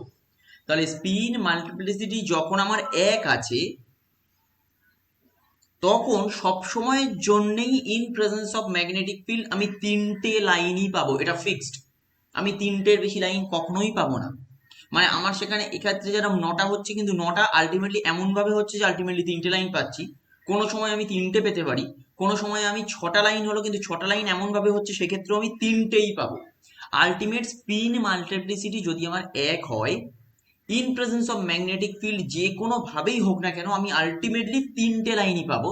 এটাই হচ্ছে আমার নর্মাল জিম্যান এফেক্ট। আর যদি স্পিন মাল্টিপ্লিসিটি 1-এর বেশি হয়, মানে 2 হলো, 3 হলো, 4 হলো, 5 হলো, তাহলে কটা লাইন পাবো সেটা আমরা বলতে পারবো না, সেটা ভেরিয়েবল। 1 হতে পারে, 2 হতে পারে, 5 হতে পারে, 10 হতে পারে, সেটা যে কোনো কিছু হতে পারে।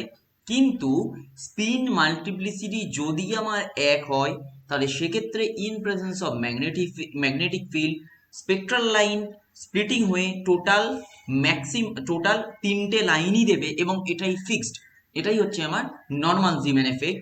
যদি আমার স্পিন মাল্টিপ্লিসিটি 1-এর অধিক হয়, মানে 2, 3, 4, 5 যাই হোক না কেন, স্পেকট্রাল লাইনটা ভেঙে একাধিক লাইন হতে পারে, কিন্তু কোনো ফিক্সড কিছু নয়। আমরা সেক্ষেত্রে কিছু বলতেও পারবো না যে কটা লাইন হবে। সেটা তোমার ডিফারেন্ট টার্ম সিম্বলের ক্ষেত্রে ডিফারেন্ট স্পেকট্রাল লাইন হবে, মানে different number of spectral line splitting হবে। সেগুলোকে আমরা তাহলে কি বলবো? Anomalous জিম্যান effect. কারণ আমরা ফিক্সড কোনো নাম্বার যেহেতু ওখানে নেই, তাহলে সেটাকে আমি বলছি অ্যানোমালাস জিম্যান এফেক্ট। আর যদি স্পিন মাল্টিপ্লিসিটি 1 থাকে, সেক্ষেত্রে আমি স্পেকট্রাল লাইনটা ভেঙে 3টেই হবে সব সময়, সেটাকে তাহলে আমরা কি বলবো? Normal Zeeman effect. ক্লিয়ার হয়েছে?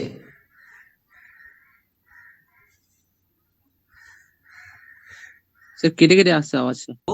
আর যদি আমার এটা স্পিন মাল্টিপ্লিসিটি যদি আমার 1 হলো না, হয়তো 2, 3, 4, 5 মানে 1-এর বেশি হচ্ছে, সেক্ষেত্রে কিন্তু স্পেকট্রাল লাইনটা ভেঙে গিয়ে, মানে এই যে স্পেকট্রাল লাইনটা আছে, এই স্পেকট্রাল লাইনটা in presence of magnetic field ভেঙে গিয়ে কটা লাইন দেবে সেটা কিন্তু কোনো ফিক্সড কোয়ান্টিটি নয়।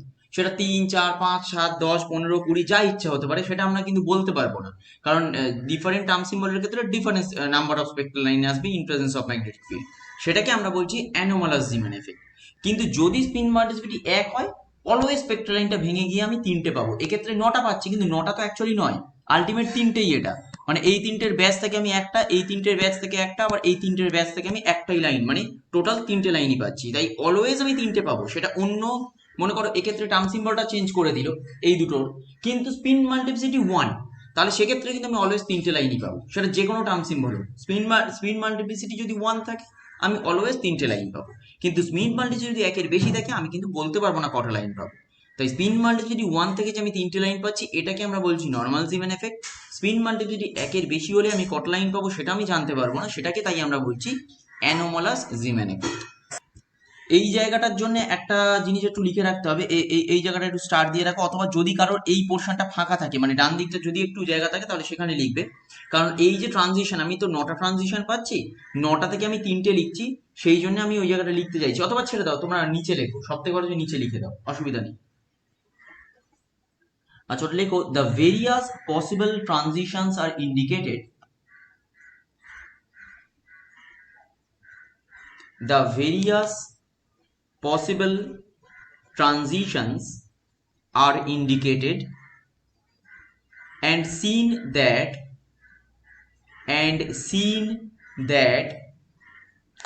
they may be separated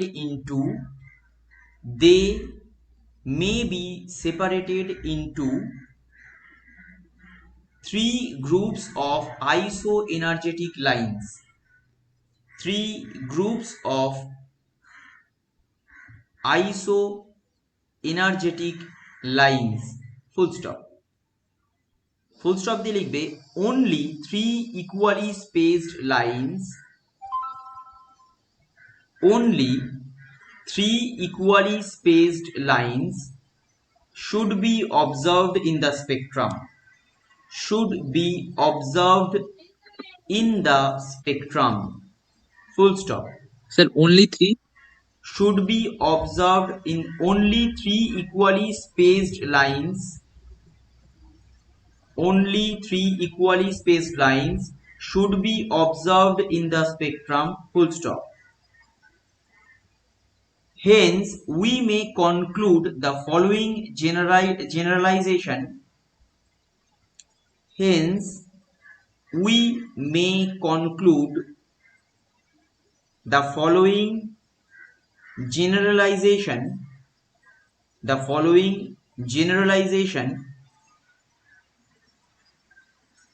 dash দিয়ে লিখবে, একটা ছোট্ট ড্যাশ দাও, ড্যাশ দিয়ে লিখবে, spectral lines due to transition between spectral lines due to transition between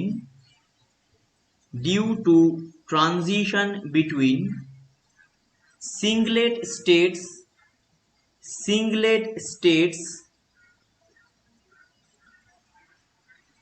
are split into three lines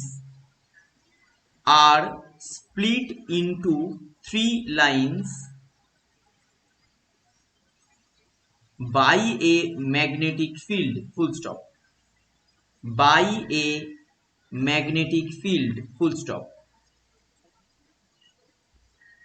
This is known as normal Zeeman effect. This is known as normal Zeeman effect, full stop. However, in the presence of an ordinary field, however, in the presence of an ordinary field, comma, the spectral lines may split in a complex manner. The spectral lines may split in a complex manner, and these phenomena is called and these phenomena is called anomalous Zeeman effect. Anomalous Zeeman effect, full stop. Full stop দিয়ে লিখবে normal effect is known as strong field effect. Normal effect is known as strong field effect, and anomalous effect is weak field effect. And anomalous effect is weak field effect, full stop. তার জন্য একটা anomalous Jimin এফেক্টের জন্য একটা খুব normal প্রশ্ন পড়ে, general একটা প্রশ্ন পড়ে, সেটা হচ্ছে অ্যাটমিক স্পেকট্রাম অফ সোডিয়াম। সোডিয়ামের অ্যাটমিক স্পেকট্রাম বার করতে বলে। তাহলে তার জন্য আমার কি দরকার? প্রথমে তো আমার গ্রাউন্ড স্টেট তো কোনটা, এক্সাইটেড স্টেট কোনটা, সেটা তো বার করতে হবে। তবে তো আমি স্পেকট্রাম বার করব, তবেই আবার এক্সটার্নাল ম্যাগনেটিক ফিল্ডের প্রেজেন্সে কি ধরনের আবার স্পেকট্রামটা স্প্লিটিং হবে সেটা দেখবো। তাহলে প্রথম আমার কাজ কি? স্টাম্প সিম্বল বার করা, তাছাড়া তো আমি বার করতেই পারবো না। তাহলে সোডিয়ামের ইলেকট্রনিক কনফিগারেশন কি? সোডিয়ামের electronic configuration 1s2 2s2 2p6 3s1, এটা হচ্ছে সোডিয়াম ইলেকট্রনিক কনফিগারেশন। তাহলে ভ্যালেন্স স্টেট হচ্ছে আমার 3s1। তাহলে ভ্যালেন্স স্টেট যদি আমার 3s1 হয়, তাহলে আমার 3s এ একটা ইলেকট্রন আছে, তাহলে ml ভ্যালু যদি হয় তাহলে এটা আমার হচ্ছে 0। তাহলে সেক্ষেত্রে আমার l ইকুয়ালস টু কি আসছে? 0। তাহলে l ইকুয়ালস টু 0 মানে হচ্ছে আমার s এলো। দেখো আমি এটা নিজেই করছি, একটু তাড়াতাড়ি হবে তাই। আবার স্পিন, টোটাল স্পিনটা কি হবে? s equals to half. তাহলে s ইকুয়ালস টু যদি হাফ হয় তাহলে 2s প্লাস 1টা কত আসছে? 2s প্লাস 1 আসছে আমার 2। আচ্ছা, এবার হচ্ছে আমার যে ভ্যালু বার করবো। দেখো যে ভ্যালু গ্রাউন্ড স্টেট যদি হয়, তাহলে যে ভ্যালু এখন যদি গ্রাউন্ড স্টেট বলি সেটা আলাদা। এখন যে ভ্যালু আমি যদি বলি যে সবগুলো আমি যে ভ্যালু বার করব, তাহলে কি হবে? তাহলে আমার হবে মড এল প্লাস এস থেকে মড এল মাইনাস এস পর্যন্ত। তাহলে আমার টোটাল যে ভ্যালু কত আসবে? দেখো টোটাল আমার যে ভ্যালু কত আসবে? 0 আর হাফ আছে, 0 আর হাফ আছে, তাহলে আমার কি আসবে? 0 মাইনাস হাফ অথবা 0 প্লাস হাফ, যাই হোক। তাহলে আমার টোটাল যেটা আসবে, মানে যে ভ্যালু আসবে সেটা আমার আসবে আলটিমেটলি হাফ। দেখো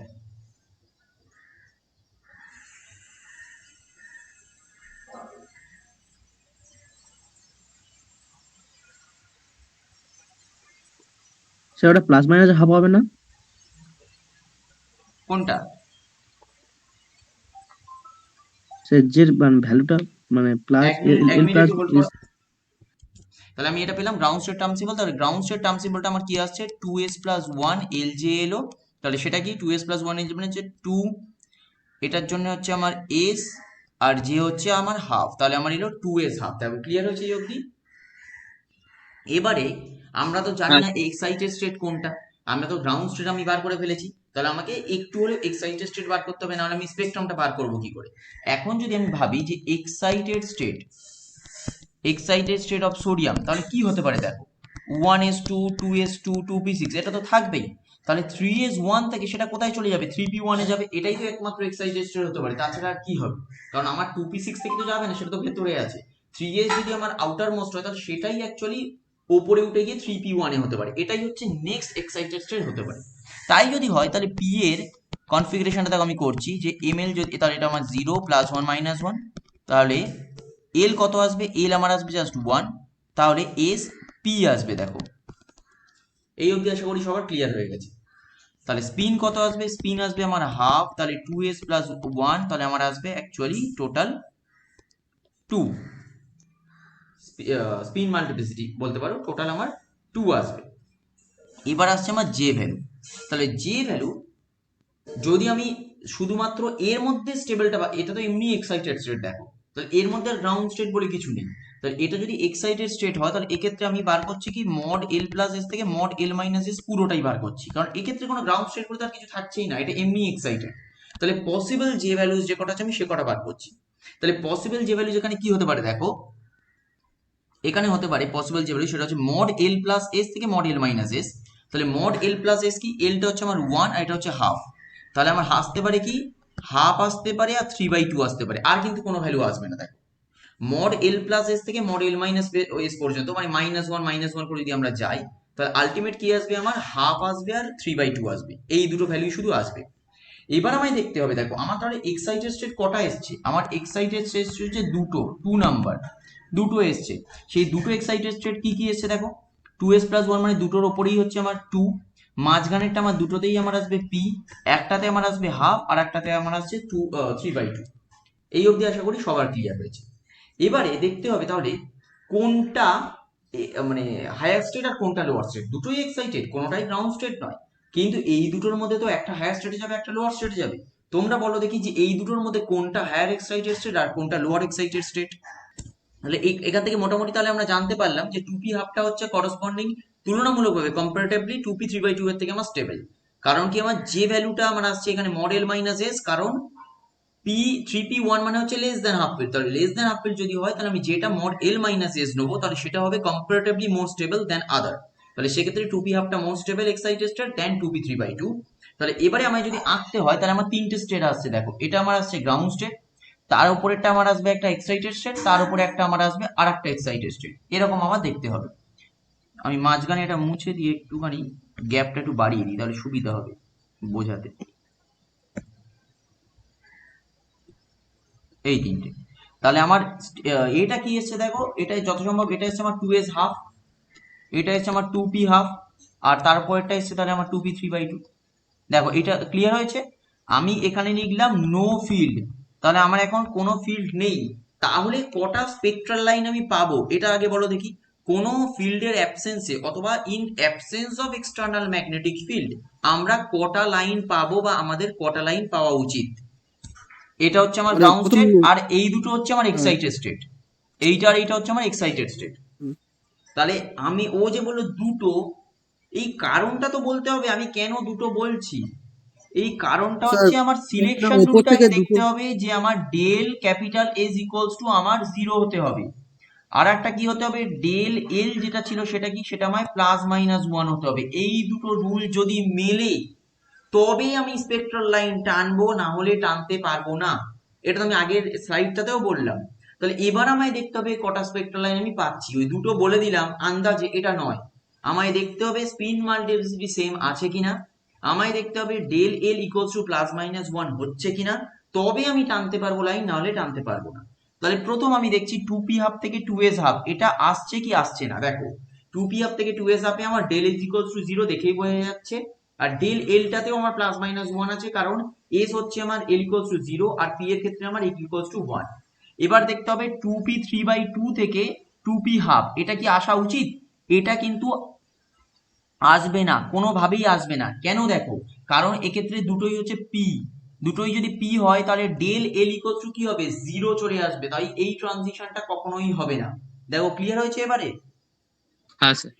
এবার বুঝতে পারলে কেন দুটো, কারণ 2p3/2 থেকে 2s হাফ এইটা আসবে। দেখো কেন, কারণ স্পিন মাল্টিপ্লিসিটি চেঞ্জটা আমার 0 আর ডেল এল ইকুয়ালস টু আবার +-1, কারণ p এর জন্য l ইকুয়ালস টু 1, s এর জন্য l ইকুয়ালস টু 0।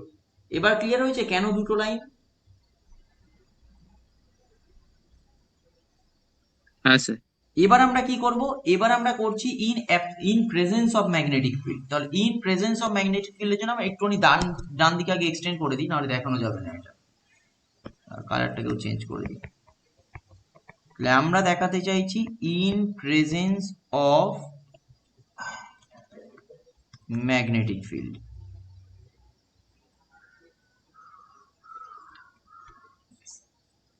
তাহলে in presence of magnetic field যদি হয়, তাহলে এবার কি হবে? এগুলো ডিফারেন্ট ডিফারেন্ট স্টেটে ভেঙে যাবে as per M J value. তাহলে তোমরা বলো 2s হাফ এটা কোন কোন স্টেটে ভাঙবে? এবার নিজেদেরকে করতে হবে এটা, আমি আগেরটা যদি পড়িয়ে দিয়েছি। 2s হাফ কি কি স্টেটে ভাঙবে বলো দেখি।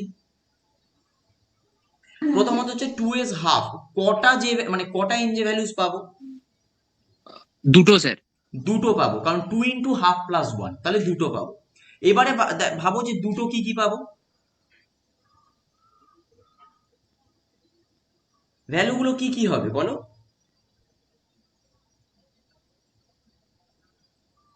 স্যার +1 -1। কি করে হলো? এম জে ভুল আছে। ভ্যালুস, এম জে ভ্যালুস গুলো কি হয়? প্লাস জে থেকে মাইনাস জে পর্যন্ত, ভুলে গেলে নাকি? প্লাস জে থেকে মাইনাস জে পর্যন্ত হচ্ছে এম জে ভ্যালুস, যেটা স্যার হচ্ছে প্লাস টু প্লাস আলটিমেটলি যেটা হয় সেটা হচ্ছে 2j+1 নাম্বার। তাহলে আমার ভ্যালু দুটো কি কি আসবে এবার বলো। স্যার +2 +1 0 -2 -1। কি বলছো, পাগলের মতো যা তা বলে যাচ্ছ নাকি? এখানে জের ভ্যালুটা কত আগে বলো, আগে এই জিনিসটা ক্লিয়ার করো তো, জের ভ্যালু এখানে কত? Sir half. Half J two এর ভ্যালু হাফ, তাহলে কটা এম প্লাস জে আর ভ্যালু মাইনাস পাবো? হাফ। ওটা চুপ করো, যেটা আমি জিজ্ঞাসা করি সেটা বলো। কটা জে এর ভ্যালু যদি হাফ হয়, তাহলে এম জে ভ্যালু কটা পাবো? দুটো পাবো। দুটো পাবো। কিভাবে পেলে? দুটো মানে কিভাবে পেলে? দুটো হচ্ছে 2j+1। 2j+1 এই রুল অনুযায়ী আমি দুটো মাত্র এম জে ভ্যালু পাবো। এবারে এম জে ভ্যালু গুলো কি কি পাবো সেটা কিভাবে দেখবো? প্লাস জে থেকে মাইনাস জে পর্যন্ত, তাহলে কি কি হবে ভ্যালু? প্লাস আর minus half. Plus half minus half, simple technique, একদম সিম্পল টেকনিক। প্লাস হাফ করবো, আবার -1 ওখানে করব, মাইনাস হাফ পেলাম, হয়ে গেল, আমার দুটো তো পাবো। তাহলে এক্ষেত্রে আমি দুটো ভ্যালু পাবো, একটা আমার হবে, একটু এক্সটেন্ড করে টানছি নাহলে লাইনগুলো সেই তখন টানতে অসুবিধা হবে। তাহলে একটা আমার হলো প্লাস হাফ, আর এদিকে আমার হলো মাইনাস হাফ, কারণ আমি মাইনাসটাকে নিচে আনছি আমরা সবসময়ের জন্য। এবার তার উপরেরটা বলো কি হবে, 2p-টা। স্যার ওরও দুটো হবে। এরও দুটো হবে সেম। এখান থেকে আমি একটা পাবো প্লাস হাফ পেলাম, আর একটা পাবো আমি মাইনাস হাফ। তার উপরেরটা বলো কি হবে, তার উপরেরটা মোস্তাকিম বলো, আর কেউ বলবে না, চুপ থাকবে। তার উপরেরটা মোস্তাকিম বলো।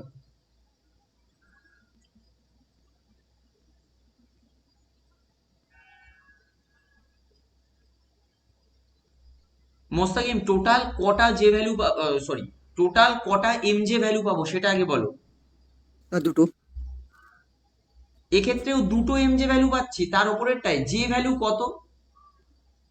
ওপরেরটার ক্ষেত্রে জে ভ্যালু কত?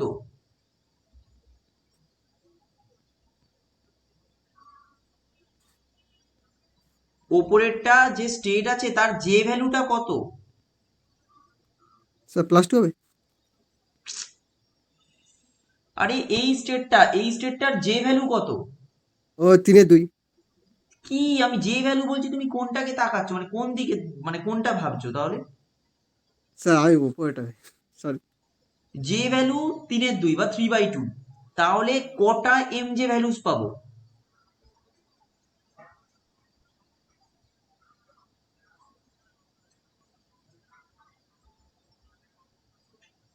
জে ভ্যালু যদি 3/2 হয়, এম জে ভ্যালুস কটা হবে?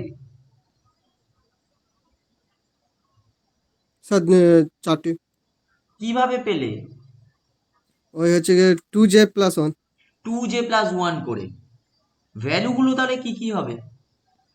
চারখানা আমি এম জে ভ্যালু পাবো, ভ্যালুগুলো কি কি হবে? ভ্যালুগুলো হবে হচ্ছে গিয়ে, একটা হচ্ছে গিয়ে -1/2। প্রথমে মাইনাস হাফটা কোত্থেকে পেলে?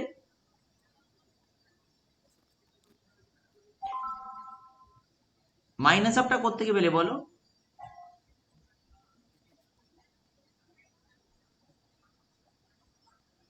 টোটাল 4টে ভ্যালু হবে তুমি বললে, এবারে ভ্যালুগুলো কি কি হবে কিভাবে বার করবে? স্যার ওই জায়গাটা ঘুরছে। সিম্পল জিনিসটা তোমরা এত কঠিন করে বোঝার চেষ্টা করো, আমি বুঝতে পারছি না মানে কি এইটাতে অসুবিধাটা কি। এখানে জে ইকুয়ালস টু এলো 3/2, কটা ভ্যালু পাবো? 2j প্লাস 1 ইকুয়ালস টু, তাহলে আমি পাবো 4টে ভ্যালু। ভ্যালুগুলো কি কি পাবো? সেটা হচ্ছে প্লাস জে থেকে মাইনাস জে। তাহলে প্লাস জে থেকে মাইনাস জে করো না, তাহলেই তো ভ্যালু পাবে। জে এর ভ্যালুটা কত এক্ষেত্রে? জে এর ভ্যালুটা কত? Sir 3/2 sir. আমি ওকে যে বলেছি তোমাদের সবাইকে চুপ থাকতে বলেছি। মোস্তাকিম এখানে জে এর ভ্যালুটা কত? 3/2। 3/2। তাহলে প্লাস জে থেকে মাইনাস জে পর্যন্ত যাও, কটা ভ্যালু পাচ্ছ? প্লাস জে থেকে মাইনাস যে ভ্যালু হচ্ছে যে দুটো। প্লাস জে থেকে মাইনাস ভ্যালু বলো, প্লাস জে থেকে মাইনাস জে অব্দি যাও দেখি, বলো দেখি কি কি ভ্যালু পাচ্ছ বলো। প্লাস 3/2, প্লাস 3/2 পেলে, তারপর তারপর হচ্ছে প্লাস তার মাইনাস 3/2। প্লাস 3/2 এর পরে মাইনাস 3/2 কি করে আসছে বলো দেখি? প্লাস জে থেকে মাইনাস 1 করতে করতে তুমি মাইনাস জে পর্যন্ত যাবে, তাহলে প্লাস 3/2 এর পরে মাইনাস 3/2 চলে এলো।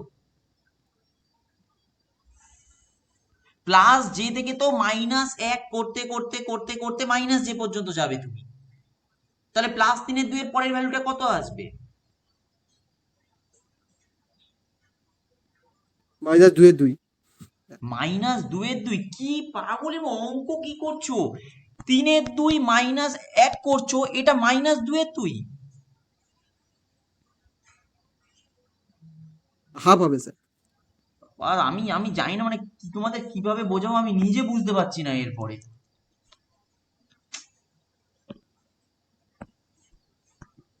বলো 4টে ভ্যালু তাহলে কি কি পাচ্ছ বলো। 3/2 এলো, হাফ এলো, তারপরে কি হবে?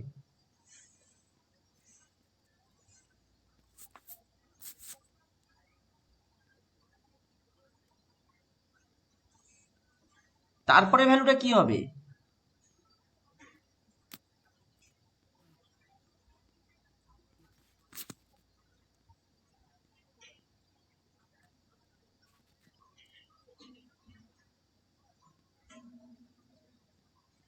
কি করছো বলো, তুমি কি করছো বলো।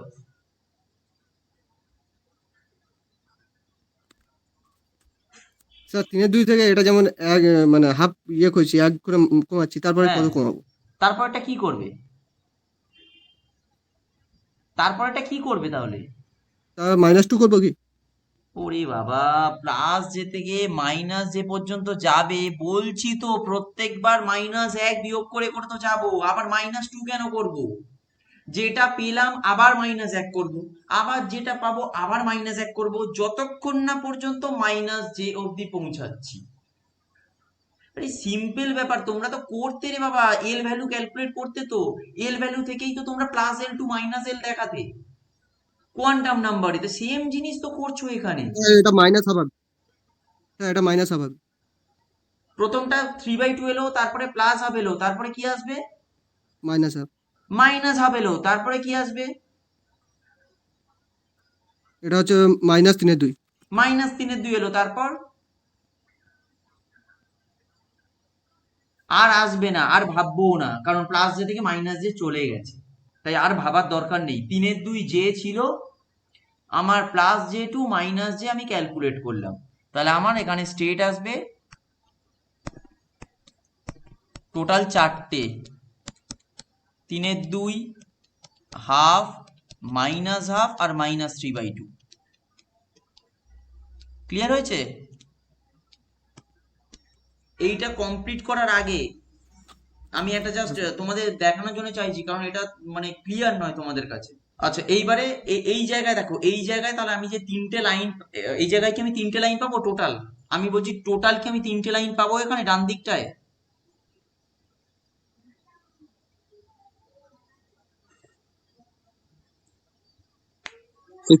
আমি আরেকবার বলছি দেখো, এক্ষেত্রে যদি আমার 1 হতো, এক্ষেত্রে যদি আমার 1 হতো তাহলে ডান দিকে আমি যে কোনো ভাবেই হোক টোটাল আমি 3টে লাইন পাবো।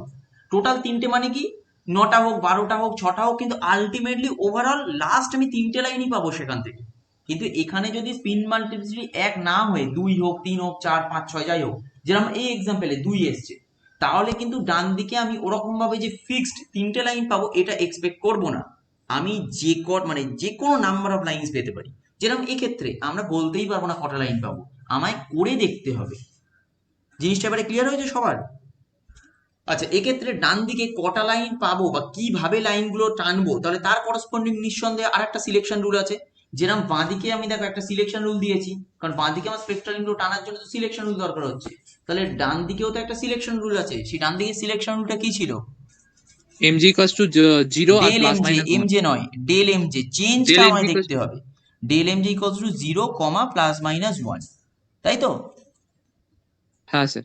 আচ্ছা, এবারে আমি আরেকবার যেরকম আগেরবারে জিজ্ঞাসা করছিলাম আবার এবারেও জিজ্ঞাসা করছি একবার, সেটা হচ্ছে দেখো এই 4টে লেভেলের মধ্যে কি ট্রানজিশন হওয়া সম্ভব? না স্যার। হবে না। কারণ কি এই 4টে লেভেল কিন্তু একই স্টেটের আন্ডারে। এই 4টে থেকে এই দুটোতে কি হওয়া সম্ভব? এই 4টে থেকে এই দুটো হ্যাঁ স্যার। হওয়া সম্ভব, কারণ এই দুটো স্টেট কিন্তু আলাদা, তাই এই 4টে থেকে এই দুটোতে হবে। এবার আমি দেখবো অ্যাজ পার সিলেকশন রুল কটা হচ্ছে। হতে গেলে তো অনেক হয়ে যেতে পারে, সে তো 8টা 10টা হতে পারে, কিন্তু সিলেকশন রুলটাকে মেনটেন করে কটা হচ্ছে সেটা দেখবো। আবার এই স্টেট থেকে এই স্টেটেও আসতে পারে, আবার এই স্টেট থেকে এটাতেও আসতে পারে। তাহলে এবারে আমায় দেখতে হবে টোটাল কটা লাইন হচ্ছে। ক্লিয়ার হয়েছে? এবারে এই কাজটা হচ্ছে তোমাদের, যে তোমরা লাইনগুলো ডিটারমাইন করো। এবার আমি সিম্পল বলছি, দেখো যখন লাইন এই ডিটারমাইন করতে যাবে বা লাইনটা টানতে যাবে তখন কিভাবে করবে দেখো, না হলে কিন্তু পুরো গুলিয়ে একদম সেই ঘেঁটে যাবে। মানে ঘেঁটে যাবে মানে তুমি ক্যালকুলেটই করে উঠতে পারবে না কটা লাইন হবে। তাই আমি বলবো কিরকম ভাবে করবে, পার্টিকুলার যখনই করছো একটা করে স্টেট ধরো। আমি জাস্ট একটা এক্সাম্পল দিয়ে তোমাদের বোঝাচ্ছি। দেখো এই দুটো লাইনের মধ্যে তো ট্রানজিশন হবে না, এই দুটো লাইন রইলো। তাহলে আমার নেক্সট হায়ার স্টেট মানে এটা। আমি প্রথমে মাইনাস হাফটাকে দেখলাম, এই মাইনাস হাফটাকে প্রথম দেখলাম। মাইনাস হাফ থেকে যতগুলো ট্রানজিশন হবে আগে ততগুলো আমি দেখবো। দেখো মাইনাস হাফ থেকে প্লাস হাফ এটা হবে কি হবে না? আমার মনে হচ্ছে হবে। কেন? কারণ প্লাস হাফ মাইনাস হাফ মানে হচ্ছে 1, তাহলে এটা হবে। এবার মাইনাস হাফটাকে কিন্তু আমি এখনো ছাড়িনি, কারণ মাইনাস হাফ থেকে কটা হবে আমি আগে দেখবো তারপর ছাড়বো। এবার মাইনাস হাফ থেকে দেখো মাইনাস হাফ হবে কিনা, অবশ্যই হবে, কারণ ডেল এম জি আমার 0 হবে। দেখো ক্লিয়ার হয়েছে?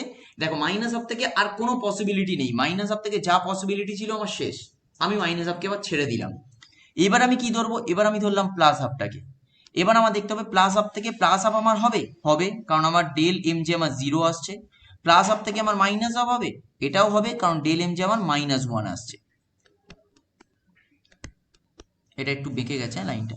তাহলে দেখো আমি এবারে প্লাস হাফ আমার কমপ্লিট, প্লাস হাফ আমার নেই। তাহলে এবার বুঝতে পারছো আমি কিরম ভাবে এগোবো। এবার আমি ধীরে ধীরে একটা করে স্টেপ এগোবো। এবার আমি কি করবো, -3/2টাকে ধরবো। -3/2 শেষ হয়ে গেলে মাইনাস হাফকে ধরবো। এইরকম ভাবে তোমরা করো, করে আমাকে বলো টোটাল কটা লাইন আসছে। হ্যাঁ বলো, তুমি 1 মিনিট একটু হোল্ড করো। হ্যাঁ বলো তুমি কি বলছো? -3/2 থেকে আমি টানছি, কোথায় টানবো? Minus half. -3/2 থেকে আমি মাইনাস হাফে টানলাম। হ্যাঁ তাহলে এখানে হচ্ছে ডেল এমজিটা হচ্ছে -1 আসছে হচ্ছে। -3/2 থেকে আমি মাইনাস হাফে, হ্যাঁ বলো ডেল এম জে। ডেল এমজিটা হচ্ছে আমাদের মানে প্লাস হাফ হচ্ছে হচ্ছে হ্যাঁ মাইনাস হাফ মাইনাস হাফ, হচ্ছে তো। মাইনাস আপ টু তোমার ওটা আসছে +3/2, হ্যাঁ +1 আসছে। +1 আসছে, আর নিচে মাইনাস হাফেও তো হবে। হ্যাঁ 1 মিনিট একটু হোল্ড করো, আমি দেখে নিচ্ছি।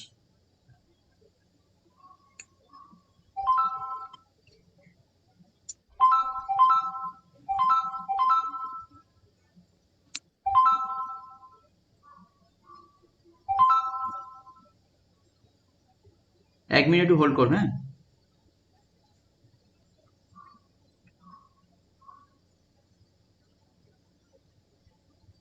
স্যার ওই দুটো কাছাকাছি থাকার জন্য দুটো মিলে একটা ধরতে হবে স্যার। না না না, ওই রকম নয়, একটু আগে আমি দেখে নিচ্ছি। ও যেটা বলেছে ওটা খারাপ বলেনি। -3/2 থেকে ওই মাইনাস হাফ, আর -3/2 থেকে মনে করো এই মাইনাস হাফ। এই জায়গায় টোটাল 10টা আসবে। অ্যাকচুয়ালি আমরা একটা জায়গাতেই ভুল করছি, আমি খেয়ালও করিনি। অ্যাকচুয়ালি এটা আর একটা কাজ একটু করছিলাম তো। দেখো এই ট্রানজিশনটা কিন্তু অ্যাকচুয়ালি হবে না। এটা তো হচ্ছে না, কারণ এখানে কি হয়েছে, আমার ডেল এলটা হচ্ছে আমার 0 এসছে, তাহলে এই ট্রানজিশনটা তো হচ্ছে না, তাহলে তো আমি এখান থেকে এইখানে তো আমি পাবো না কোনোটাই। জিনিসটা বুঝতে পেরেছো? হ্যাঁ স্যার, হ্যাঁ স্যার, বুঝতে পেরেছি। এইটাই হচ্ছে, মানে আমি তখন খেয়ালও করি, তোমাদের বলছি কিন্তু আমিও খেয়াল করিনি। অ্যাকচুয়ালি এই প্লাস 3/2 থেকে যে এই হাফ, এটা হবে না। এই প্লাস 3/2 থেকে এই হাফ, এটা হচ্ছে। আবার এই মাইনাস 3/2 থেকে এই যে এই মাইনাস হাফ, এটা হবে না। কিন্তু এই মাইনাস 3/2 থেকে যে এই মাইনাস হাফ, এটা হবে। ওই জন্য 10টা আসবে টোটাল। মানে ওপরের স্টেটটার থেকে হ্যাঁ মাঝের স্টেটের কোনো হ্যাঁ স্যার, ট্রানজিশন, এই ট্রানজিশনটা কোনো মতেই হবে না। এটা আমি অ্যাকচুয়ালি বলতে গিয়ে আর খেয়াল হয়নি তখন। আচ্ছা, এর নিচ থেকে শুধু একটুখানি লিখে রাখো, anomalous effect arises in atoms. Anomalous effect arises in atoms which involves transition with spin multiplicity, transition with spin multiplicity greater than 1, full stop, greater than 1, full stop. The following are the differences between the following are the differences between normal and anomalous Zeeman effect. Normal and anomalous Zeeman effect. Full stop. Full stop. বলে একটা difference আমি একটু লিখে দিচ্ছি 2-3টে পয়েন্টের।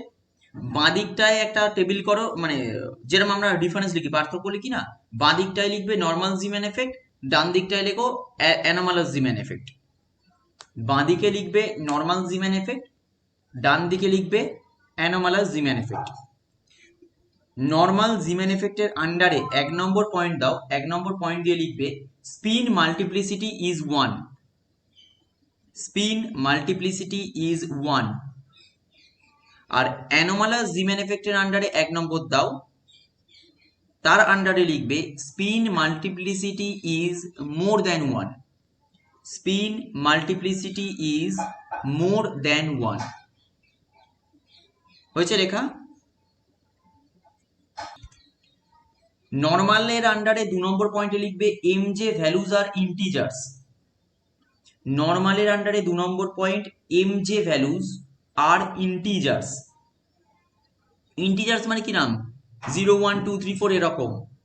আর অ্যানোমালাসের আন্ডারে 2 নম্বর পয়েন্টে লিখবে MJ values need not to be integers, মানে ইন্টিজার্স হতেও পারে নাও হতে পারে, যেরকম এখানে হাফ, 3/2 এরকম আছে।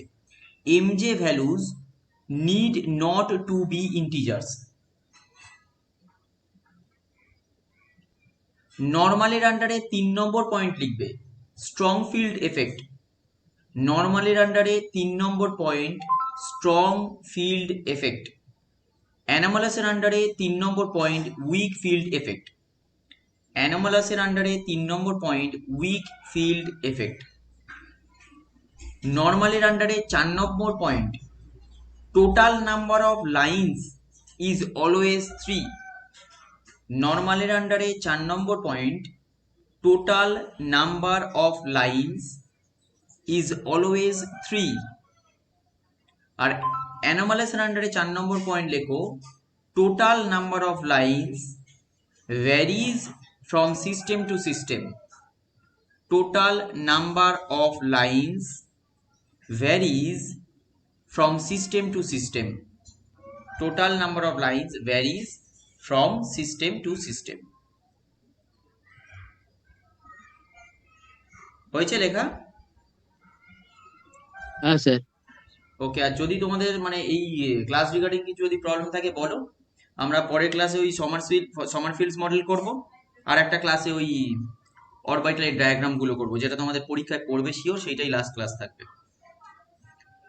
এই ক্লাসে যদি তোমাদের কোনো প্রবলেম থাকে বলো, মানে এই টার্ম সিম্বল, তার সাথে আমি অ্যাকচুয়ালি জিমেন এফেক্টটা এই কারণেই পড়ালাম, কারণ এটা হচ্ছে টার্ম সিম্বলের সাথে ডিরেক্টলি লিঙ্কড। এটা পরে পড়ালেও হয়, কিন্তু যেহেতু ডিরেক্টলি লিঙ্ক, তাই আমি টার্ম সিম্বলের সাথেই পুরো জিমেন এফেক্টটা পড়িয়েছি। অ্যাকচুয়ালি সমারফিল্ডস মডেল আগে পড়ানোর কথা, কিন্তু যেহেতু হয়নি তাই আমি অ্যাকচুয়ালি পড়াইনি, তোমাদের একেবারে এইটা পড়ালাম। ওই জন্য এরপরে সমারফিল্ডস মডেল আমি পড়াবো। আর তারপরে হচ্ছে নর্মাল যেটা ওই ডায়াগ্রামগুলো আছে না, অরবিটাল ডায়াগ্রাম ওইগুলো আমি একটা ক্লাসে হয়ে যাবে ওটা। তো এই ক্লাসে কিছু কারো প্রবলেম আছে কি, তাহলে বলো।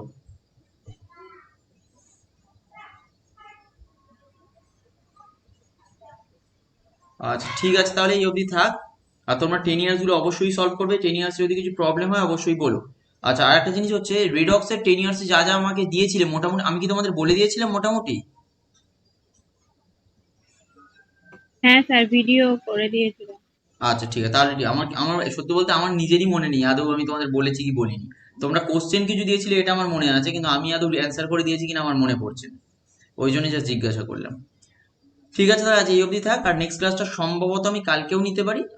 পর মানে একটু তাড়াতাড়ি নিয়ে নেবো, এই সামনের উইকের মধ্যে আমি শেষ করে দেবো পুরোটা। কালকেও নিতে পারি, নাহলে তার পরের দিন নেবো, এটা আমি বলে দেবো, আজকে রাতের দিকে বলে দেবো। ঠিক আছে, ওকে, আজ এই অবধি রইল। স্যার কাল নিলে কটার দিকে নেবেন? একদম সকালের দিকে নিলে অসুবিধা আছে? সকালের দিকে বলতে ধরো প্রায় ধরো এই 9টা নাগাদ যদি আমি নিই, অসুবিধা আছে? স্যার আমার পড়া আছে, মানে শুক্রবার আমার ম্যাথ থাকে। Okay. Thank you for watching this video, and if you have any doubt regarding the class, just contact us through NS Institute. The website is given below, www.nsinstitute.com, or you can send mail directly at nsinstitute@gmail.com, or you can call, WhatsApp or message us in the given number, that is 8240169097. So once again, thank you for watching this video. See you in the next class. Bye bye.